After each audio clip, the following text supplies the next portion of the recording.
Bharatiya Janata party के भीष्म कहे जाने वाले नंद किशोर यादव, जो अभी वर्तमान में बिहार विधानसभा के अध्यक्ष हैं, उनका टिकट पटना सिटी से काट दिया गया है। इस बीच भारतीय जनता पार्टी ने अपने निर्धारित सीटों में से 71 नामों की घोषणा कर दी है और 71 लोग चलेंगे।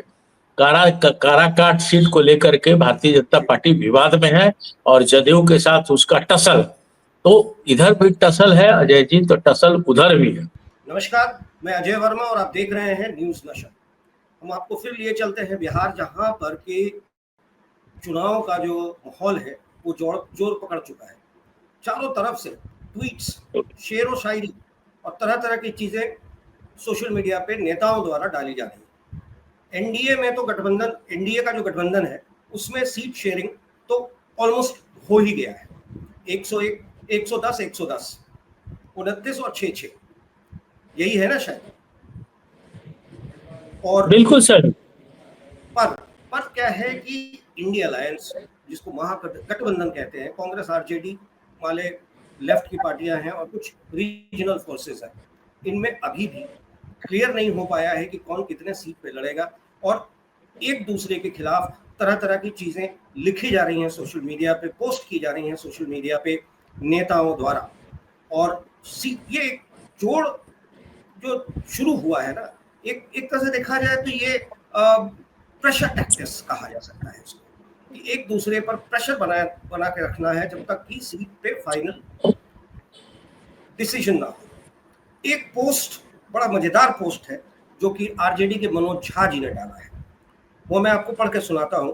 उन्होंने लिखा है, सीट बंटवारे पर चल रही बातचीत के बीच, और उन्होंने क्या लिखा है, रहीमन धागा प्रेम का, मत तोड़ो छिटकाए, टूटे से फिर ना मिले, मिले गांठ परी जाए।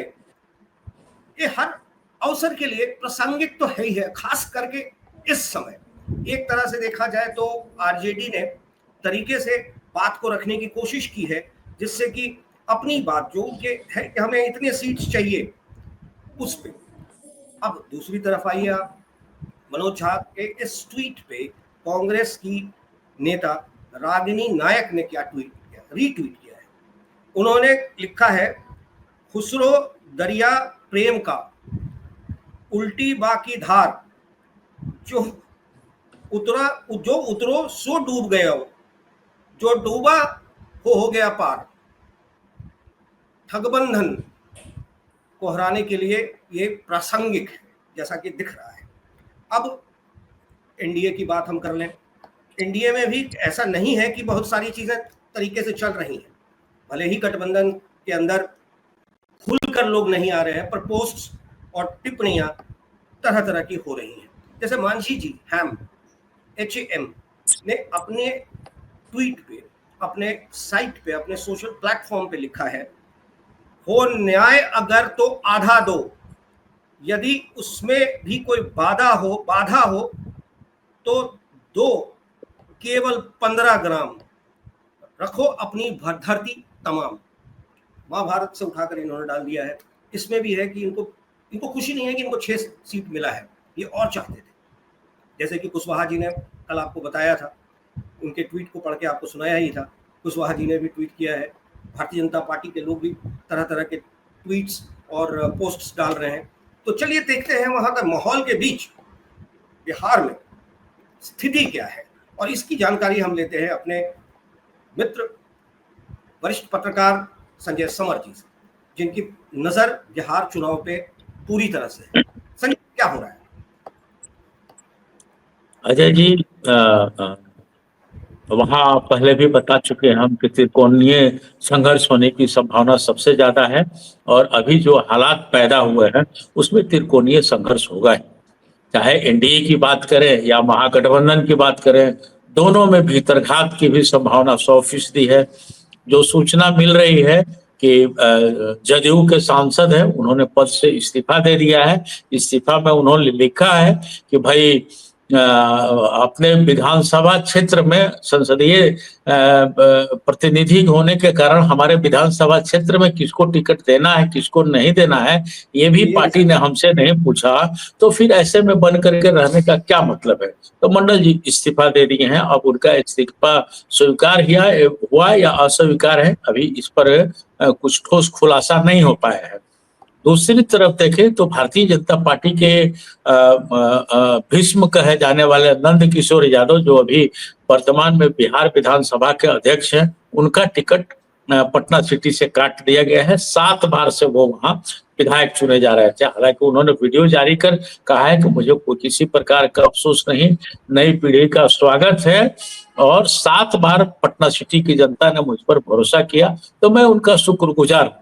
लेकिन अजय जी ये सब कहने कहाने की बात होती है। इस बीच भारतीय जनता पार्टी ने अपने निर्धारित सीटों में से 71 नामों की घोषणा कर दी है और 71 लोग चलेंगे। काराकाट सीट को लेकर के भारतीय जनता पार्टी विवाद में है और जदयू के साथ उसका टसल। तो इधर भी टसल है अजय जी तो टसल उधर भी है। टसल उधर है मतलब महागठबंधन को लेकर के जिस प्रकार से महागठबंधन में तेजस्वी और कांग्रेस के साथ जो बढ़िया से तालमेल नहीं बन पा रहा है उसको लेकर के बड़ा हीच चल रहा है। अब देखिए वो किस तरह से जाएगा क्योंकि इस हीच में पप्पू यादव पुनिया सांसद जो होते हैं तो भी आनंद ले रहे हैं और उनका भी उन्हें भी हराने की कोशिश तेज प्रताप ने किया था। उनके लोकसभा चुनाव में कांग्रेस ने उनको टिकट दे दिया था तो टिकट को जबरन कटवा करके और वहां से अपना कैंडिडेट को खड़ा कराए थे। लेकिन पप्पू यादव अपने दम पर निर्दलीय जीत गया। हालांकि अभी पप्पू यादव के साथ तालमेल हो गया है। पप्पू यादव तेजस्वी को बड़ा भाई बोल रहे हैं लेकिन आग अंदर अंदर है अजय। तो अगर हम सबको मिला जुला करके लबो लुभाव देखें तो एनडीए और इंडी गठबंधन दोनों में भीतरघात है, जुतम पैजार है, जुबानी जंग की लड़ाई है, ये सब कुछ है। इसमें जनसुराज दिखाई दे रहा है कि सीधा और साफ रास्ता पकड़ करके चल रहा है। उसने कहा है कि 243 सीट पर हम अकेले लड़ेंगे। तो उन्होंने एक बार 65, एक बार 30 ऐसे कर करके वो अपना धीरे धीरे लिस्ट जारी कर रहा है और विद्वान लोगों को जो समाज के प्रतिष्ठित लोगों को है, पढ़े लिखे लोग हैं, उससे लोगों को टिकट दे रहा है। अब इन लोगों का क्या होगा, कैसे होगा, जब तक पूरी तरह से नाम ना आ जाए अजय जी, नोटिस नहीं हो जाए, नॉमिनेशन नहीं हो जाए, तब तक इन लोगों के बारे में कुछ कहना बड़ा मुश्किल है। क्योंकि ये लोग पल में मासा पल में तोला हो जा रहे हैं। भारतीय जनता पार्टी जैसी पार्टी अपना कैंडिडेट हटा ले रही है। जदयू जैसी पार्टी जो 20 वर्षों से शासन कर रही है और चुनाव के एन वक्त पर इस तरह का घमासान कर रहा है लोग, जबकि 20 वर्षों से साथ है, ये समझ से थोड़ा परे दिखलाई दे रहा है। लेकिन हाँ, जनता के बीच, जदयू के बीच एक भय जरूर है कि अगर चुनाव होता है और किसी कारणवश भारतीय जनता पार्टी मेजोरिटी में आ जाती है तो स्वाभाविक सा बात है कि नीतीश के साथ वो नहीं रहे। ये सब लोग डिसाइड कर चुके हैं।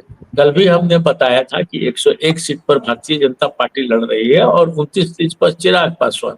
ये लोग मिला जुला करके अगर 121-22 सीट भी लिया देंगे तो निकल जाएंगे। बाकी लोग उम्मीद कर रहे हैं कि उपेंद्र कुशवाहा और जीतन मांझी ये लोग 3-3 सीट जरूर लेकर के आएगा तो इनका सीट मिला करके और नीतीश को किनारे कर करके सरकार बना लिया जा सकता है। लेकिन नीतीश भी कम नहीं, जो सूत्र बताते हैं उस सूत्र के हिसाब से ये पुराने अपने साथियों के साथ भी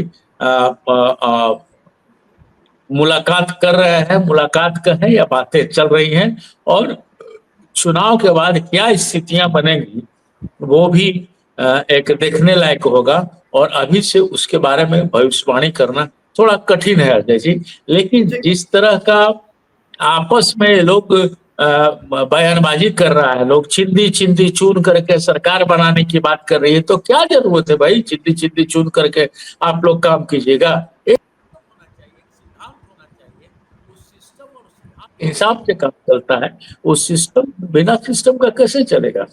उस हिसाब से जन स्वराज ठीक है, एक सिद्धांत लेकर चल रहा है कि मैं अकेले लड़ूंगा। तो आप बताइए जीतन राम मांझी का क्या मैनिफेस्टो है, उनके सिद्धांत क्या है, उपेंद्र कुशवाहा का क्या है।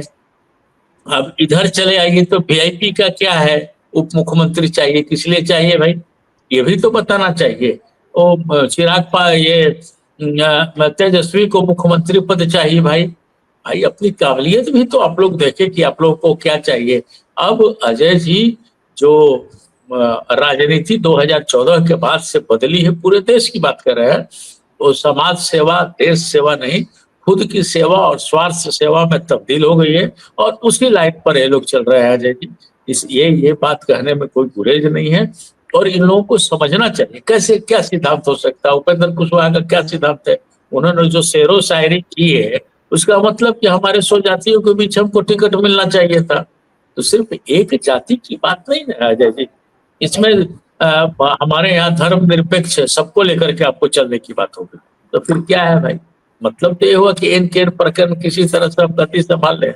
इसके अलावा भारतीय जनता पार्टी बोलती है कि विश्व की सबसे बड़ी पार्टी, हमने बहुत काम किया। 11-12 साल मोदी जी ने भी कहा, बिहार में भी काम हुआ, 13-14 स्टेट में इनकी सरकार चल रही है। फिर इनको गठबंधन की क्या जरूरत है भाई, इनको इंडिपेंडेंट, इनको अलग लड़ना चाहिए था। झारखंड में तो अलग लड़े थे ना भाई, जो शुरू से जदयू के साथ मिलकर के लड़ते थे, आजसू के साथ मिलकर के लड़ते थे। देखिए कहाँ लड़े, 2019 में तो अकेले लड़ गए थे कि नहीं हम निकाल लेंगे। छत्तीसगढ़ में भी इन्होंने वैसा ही काम किया। कई ऐसे स्टेट है जहाँ लोग पुराने साथी को भूल के अलग लड़ते थे, इनको अलग लड़ना चाहिए था। यही हाल कांग्रेस का भी, सबसे पुरानी पार्टी कांग्रेस है। तो ये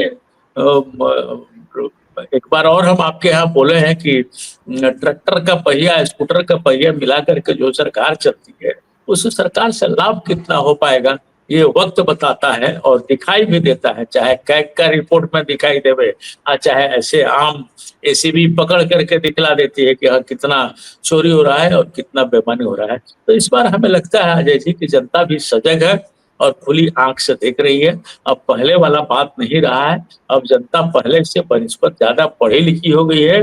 और प्रचार प्रसार का जो माध्यम है, चाहे मोबाइल है चाहे टीवी है, लगभग हर घर में है। और अगर हम कहें कि 100 में 95 लोग टीवी और मोबाइल से जुड़े हुए, किसी न किसी चीज से जुड़े हुए हैं, ये अलग नहीं है। और सब लोग अपना अपना एनालिसिस कर रहा है लोग, और वक्त आने पर सब लोग अपना पत्ता खोलेगा, चिट्ठा खोलेगा।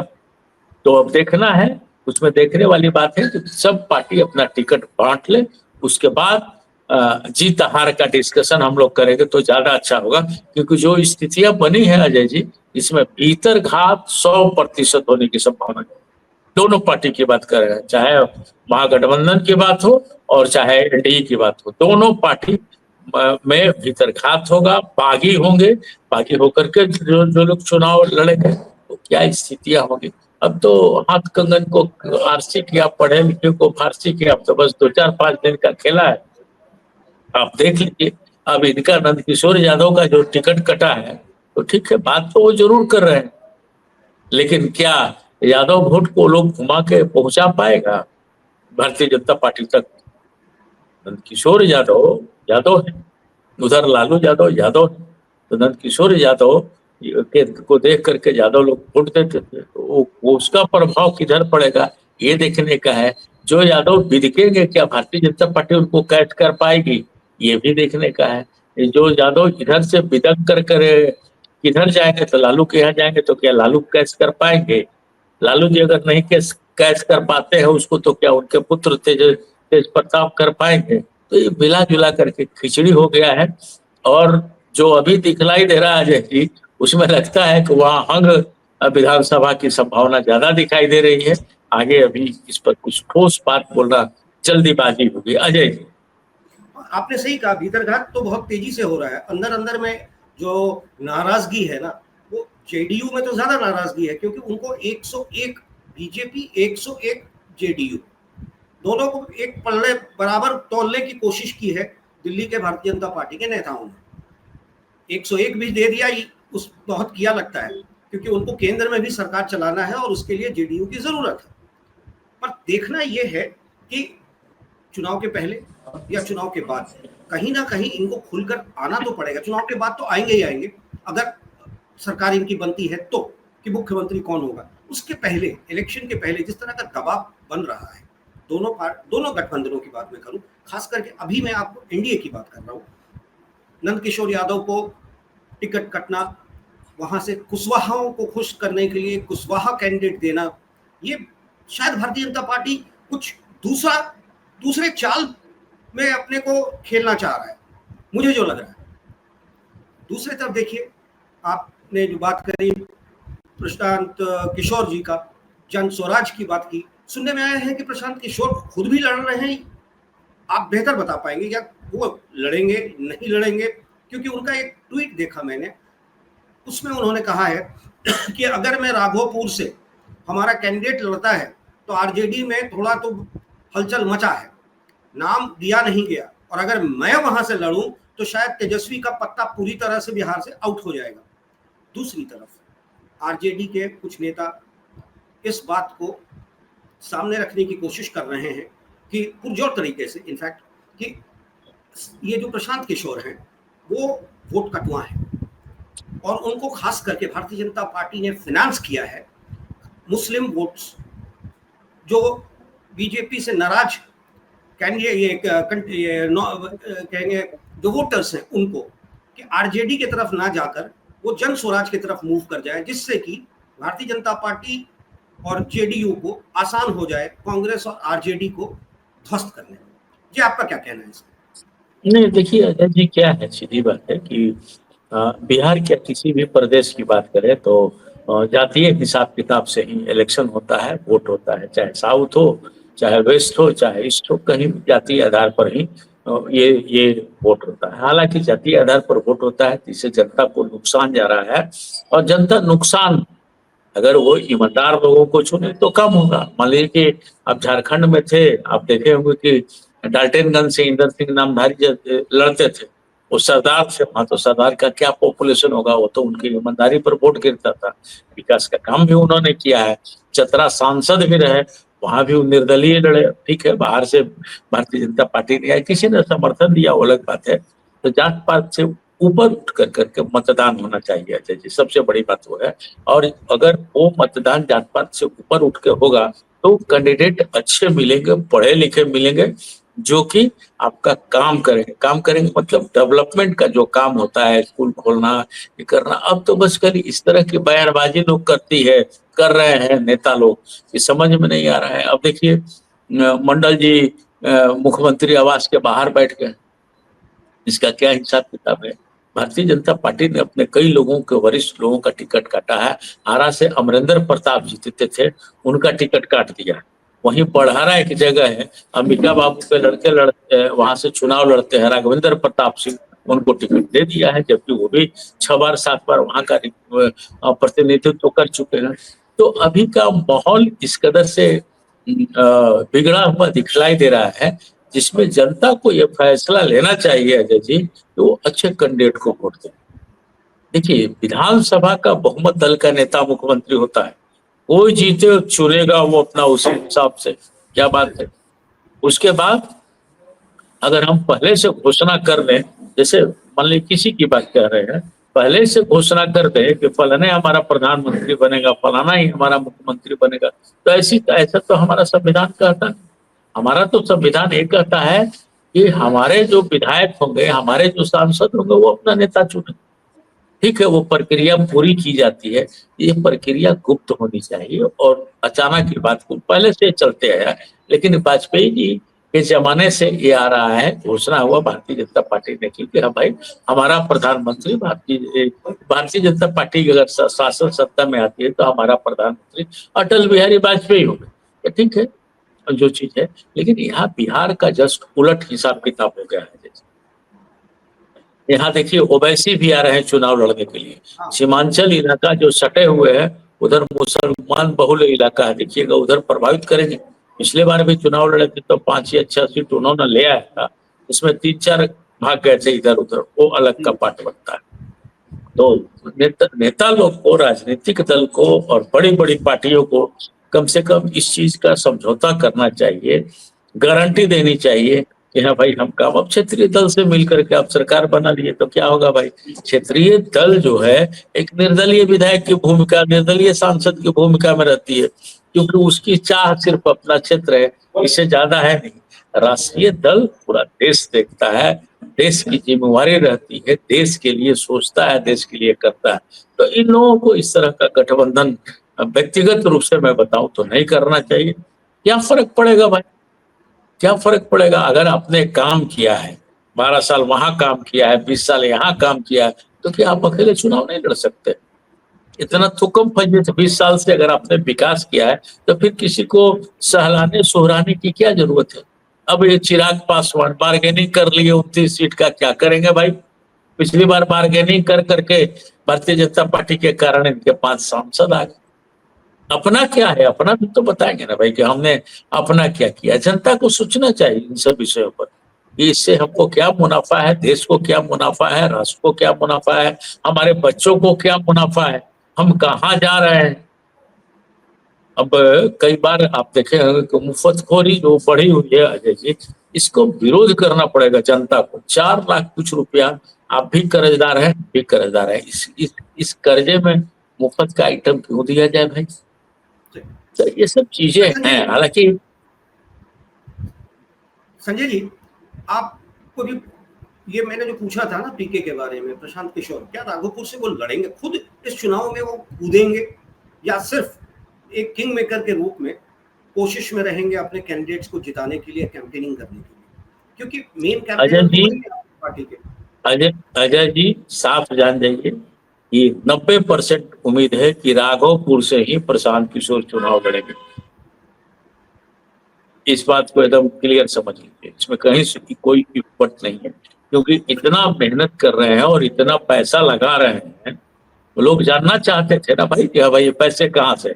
प्रशांत किशोर ने प्रेस कॉन्फ्रेंस करके बोला है कि 22 से लेकर के 25 तक 230 करोड़ रुपया हमने कमाया है, जिसमें 30 करोड़ रुपया हमने दिया है जीएसटी, अब 15 या 17 करोड़ रुपया हमने दिया है इनकम टैक्स को, और उसमें से जो पैसे बचे हैं 98 करोड़ रुपया हमने दिया अपने पार्टी को।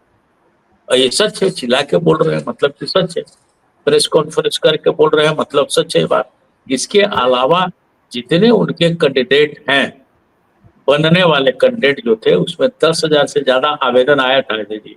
मैंने आपके चैनल पर इस बात को भी बताया था, जिसका कि 25 करोड़ रुपया उनका जमा है।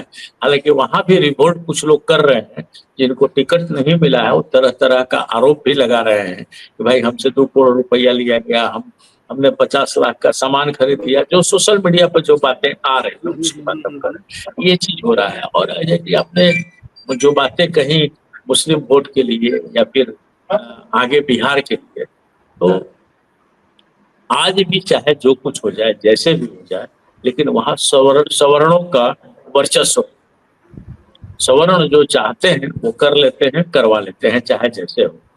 प्रशांत किशोर भी स्वर्ण जाति से आते हैं और इनके यहाँ कैंडिडेट भी ज्यादातर वही लोग। तो स्वाभाविक सा बात है कि पढ़े लिखे भी लोग यही लोग हैं, और चुन चुन करके प्रशांत किशोर कैंडिडेट दे रहे हैं। और आपका जो सवाल था कि प्रशांत किशोर किंग मेकर बनने वाले नहीं, प्रशांत किशोर मुख्यमंत्री बनने वाले हैं, उनकी हार्दिक इच्छा है, उनकी बातों से लगता है। इसके अलावा चाहे वो भारतीय जनता पार्टी के साथ रहे, चाहे जदयू के साथ रहे, चाहे ममता के साथ रहे, खम ठोक करके जो बोला है वो हुआ है। तमाम लोग बोलते थे पश्चिम बंगाल सरकार चली जाएगी, भारतीय जनता पार्टी आएगी। उन्होंने ऐलान किया कि मैं राजनीति छोड़ दूंगा अगर पश्चिम बंगाल में ममता सरकार नहीं आएगी। आप याद कीजिए जब जदयू के साथ थे तो उस वक्त भी उन्होंने यही ऐलान किया था कि मुख्यमंत्री नीतीश कुमार ही बने। उसी तरह भारतीय जनता पार्टी के साथ ही तो डिग्री और एक क्या कहें, लेकिन उनका जो काम करने का तरीका है, उनके जो कयास है अब तक सॉलिड गिरे हैं।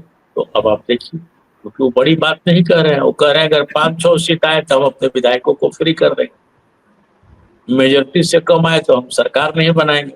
अब ये बोल रहे हैं, लेकिन चुनाव में इलेक्शन में कस्में वादे प्यार वफा ये सब है, बातें बातों का क्या। अब इस पर अमल करते हैं या जो बोलते हैं सो करते हैं।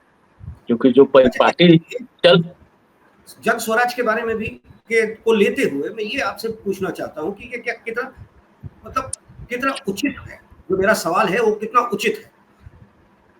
पहले जब हम थिएटर्स में जाते हैं तो हम टिकट खरीदते हैं, पैसे देते हैं, टिकट मिलता है, फिर अंदर सीट पे बैठते हैं। उसी तरीके से चुनावों में जो देखा जा रहा है और जो सुनते सुनते सुनते अब तक आए हैं, हम सुनते सुनते ही रहे हैं लोगों से, कितनी सच्चाई है पता नहीं, कि टिकट का एक अमाउंट होता है। अगर आप कैंडिडेट बनना चाहते हैं तो आप पैसे देते हैं और आपको टिकट मिलता है। जन स्वराज जो बदलाव की बात कर रहा था, लोगों को ये उम्मीद थी, ये वाकई में लोगों को ये उम्मीद थी कि शायद जन स्वराज में टिकट खरीदना ना पड़ेगा, मतलब कि नॉमिनी बनने के लिए पैसे नहीं देने पड़ेंगे। पर आपने जो कहा कि 10,000 लोगों ने आवेदन डाले और उनसे इतने करोड़ की जमा पूंजी बनाई गई जन स्वराज में, तो ये क्या उचित है कि आप नॉमिनी से पैसे लेकर? देखिए अजय जी, क्या है इसमें कि ये उचित अनुचित मैं नहीं कहूंगा कुछ भी, लेकिन उन्होंने अपना फी रखा कि कोई भी अगर टिकट लेना चाहेगा तो 10,000 रुपये जमा करेगा, उसके बाद उसके आवेदन पर हम लोग विचार करेंगे। लेकिन अजय जी, आप पत्रकार हैं, आप जानते हैं कि टिकट तो करोड़ों करोड़ों में बिकते हैं और सब पार्टियां बेचती, किसी का नाम लेना उचित नहीं है लेकिन सब लोग बेचता है, आप भी जानते हैं, हम लोग खबर भी बनाते हैं, बाद में हंगामा भी होता है, FIR भी होता है। तो ये सब चीज होते हैं अजय जी, इसमें कोई बड़ी बात नहीं है। और उन्होंने मेंबर फी के तौर पर कई लोगों से, कई घरों से 200-200 रुपया भी लिया है। अच्छा, ठीक है ना। इलेक्शन के समय आप देखते होंगे कि सहयोग राशि के तौर पर भी बहुत लोग पैसे कूपन छपवा करके लेते हैं और बांटते रहते हैं। तो ये गलत नहीं है। वो ये भी इलेक्टोरल आगे बॉन्ड की बढ़ने के लिए, तरह। बढ़ाने के लिए 10,000 रुपया अगर ले रहे हैं तो भाई जरूरी है। बड़ी बड़ी पार्टियां तो और ज्यादा पैसा लेती, ये आपको भी पता है, हमको भी पता है। तो इसलिए हमें ऐसा नहीं लगता है कि ये गलत जा रहा है। अगर हम रेलवे का एग्जाम देने जाते हैं, बैंक का एग्जाम देने जाते हैं तो पोस्टर ऑर्डर देते हैं। बच्चे हमारे स्कूल में एडमिशन लेने जाते हैं तो वहां जो 500 रुपया का फॉर्म होता है, जिस फॉर्म का कीमत अगर देखेंगे तो मुश्किल से 25 या 50 पैसा छपवाने में लगता है, लेकिन निजी स्कूल तो उसका कीमत कोई 500 लेता है, कोई 5,000 रुपये लेता है, जबकि उसमें तो खर्च कुछ आते नहीं। तो इसलिए ये तो अपना चलाने के लिए किए हैं और इन्होंने एक नई परिपाटी स्टार्ट की है और बोल करके चुप्पे चुप्पे पैसा नहीं लिया। मान लीजिए कि अभी तो बिहार में अशोक चौधरी की जो बहू है वो टिकट के लिए लगा ना, आरोप लगा ना कि हाँ भाई टिकट इन लोगों ने खरीदा। प्रशांत किशोर ही आरोप लगा रहे हैं कि ये पैसे कहाँ से आए, ये पैसे कहाँ से आए। तो उस सबसे तो बढ़िया है कि किसी लोग घोषणा कर दी कि हाँ भाई जिसको हमारे यहाँ आना है, आवेदन देना है, तो आवेदन के साथ इतना रुपया लगेगा। उस पर तर्क भी देते हैं कि भाई वो पैसे का हम लोग क्या उपयोग करते हैं हम लोग जानते हैं। किसी दूसरे कैंडिडेट पर, बिना पैसा वाले कैंडिडेट पर हम लोग माथापच्ची क्यों करें। हम वैसे वैसे वैसा राजनीति हम नहीं करते हैं। पैसा दिए, हम देख रहे हैं और सब जानकारी में, सब लोगों को जानकारी में। चुप्पे चुप्पे न तो अकाउंट में पैसा लिया जा रहा है और न नगद लिया जा रहा है। एक प्लस पॉइंट है अजय जी, ये एक प्लस चलिए, पॉइंट है। जाते जाते एक जानकारी जो मुझे मिली और आप उस पर थोड़ा सा प्रकाश डालें तो बेहतर होगा, कि हम लोग 2 दिन से जो डिस्कशन में थे मैथिली ठाकुर को लेकर, तो मैथिली ठाकुर को टिकट नहीं दिया गया, उनको टिकट नहीं दी गई। क्या इसमें सुनने में जो आया है कि मैथिली ठाकुर ने खुद ही मना कर दिया चुनाव लड़ने से? भारतीय जनता पार्टी देखिए जी देखिए अजय जी, कल ही इस बात पर बोल दिया गया है कि मैथिली ठाकुर चुनाव क्यों, टिकट क्यों। कल ही मैंने इस बात पर बोल दिया था। चार चार गाना, 5 गाना उनके पक्ष में गा दिया कि बिहार में क्या क्या है, कैसे कैसे है। और नेहा राठौर के ने पूछा कि बिहार में क्या बा, तो बिहार में क्या क्या है। तो ये सब चीज। अब भाई देखिए, संगीतकार, गीतकार, इस तरह के जो लोग होते हैं उनको तो खड़ा करना चाहिए हिसाब किताब कि हाँ भाई हम लोग इसको ऐसा खड़ा करें जो सवाल पूछे। नेहा राठौर सवाल पूछती है, ये सवाल नहीं पूछते। फर्क इतना है, ये सवाल नहीं पूछ करके उनके पक्ष में अपना बिरहा गाती। तो उनको टिकट क्यों चाहिए? अगर वो इनकार कर गई हैं तो भगवान उनको बुद्धि दी, जीत के क्या करती? कहीं ना कहीं कठपुतली बन जाती। तो वो गीत गाने से बढ़िया है थोड़ा समाज में रहें, काम कैसे होता है उस पर ध्यान दें, काम में कैसे प्रगति हो सकती है उस पर ध्यान दें, काम की प्रक्रिया क्या है उस पर ध्यान दें, तब आदमी आगे बढ़ सकता है। ऐसे सामान्य तौर पर एमएलए बन जाए और विधानसभा में चुप्पी साधे तो वहाँ गाना गाने की जरूरत नहीं है। कल ही हमने तमाम लोगों का नाम लेकर के बताया जो सिने स्टार हुआ करते थे, भोजपुरी गायक हुआ करते थे, कृष्ण की भूमिका निभाने वाले क्या है नीतीश भारद्वाज हुआ करते थे जो जमशेदपुर, सबका हमने कल जिक्र कर दिया है जय जी। अब उसमें कुछ नया बचा नहीं है। अगर वो चुनाव नहीं लड़ रही हैं तो भगवान ने उनको बुद्धि दिया है और ऐसे लोगों को टिकट पार्टी को देना भी नहीं चाहिए। चलिए, अच्छा लगा आपसे बात करके संजय जी। और हम जब तक पूरी तरह से सरकार ना बन जाए बिहार में, तब तक हम मुद्दों पे, पार्टीज पे, वहाँ के वोटर्स को के नब्ज को जानने की कोशिश आपसे करते रहेंगे। जी धन्यवाद, बहुत अच्छा लगा जी, धन्यवाद, नमस्कार। और आप हमसे जुड़े रहने के लिए सब्सक्राइब करें YouTube पर, फॉलो करें Twitter पर और लाइक करें Facebook पर। और ज्यादा जानकारी के लिए आपको टाइप करना होगा सिर्फ न्यूज नशा।